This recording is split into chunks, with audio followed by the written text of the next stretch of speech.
if you have a long box for your reformer and you're looking for some really easy peasy shoulder warm-up exercises, I just want to show you a few of my favorites. We're going to start with the box in this long box position here. So it's centered on the carriage. It's right up against the shoulder rests for safety. I've got the foot bar second from the top. I'm going to show you overhead push-ups.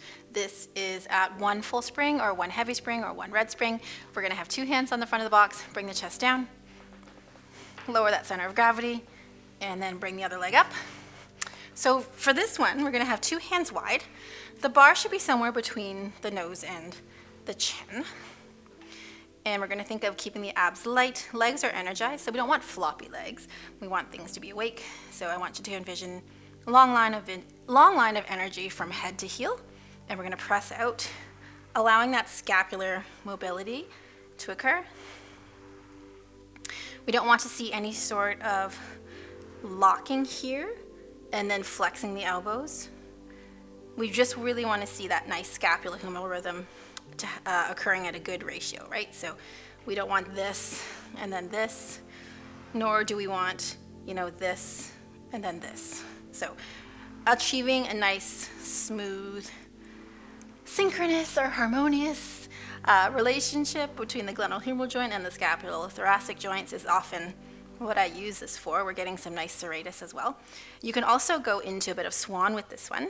So you're going to come up into cervical extension, lifting the tummy with you, making sure the lumbar spine is protected, and then coming back down. So we're going to think of sending the trunk in between the 2 arm bones. Arms stay nice and long without kind of locking.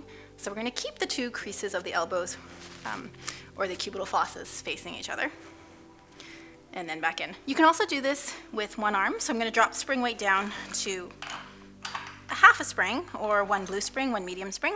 We're going to have 1 hand sort of wrapped on the front of the box here or behind the back, whatever your client is comfortable with. So remembering to keep the glutes nice and awake.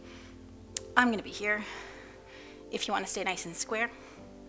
If you want to add a little bit more reach, you may want to have that arm there behind the back and get a little bit of trunk rotation. It can feel quite nice. You're going to get a little bit more reach through that scapular protraction when you add that rotation. I'll just show you the other side. Reaching through and turning.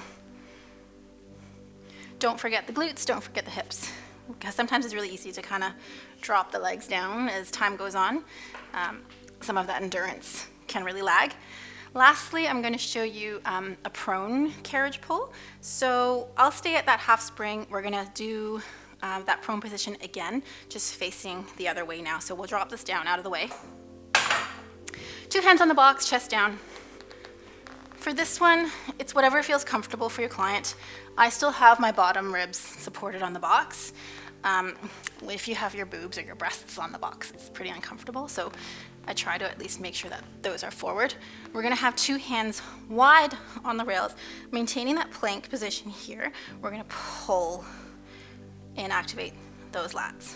So getting some nice pulling and pushing to warm up that shoulder girdle is a great way to start any sort of open chain or modified closed chain work.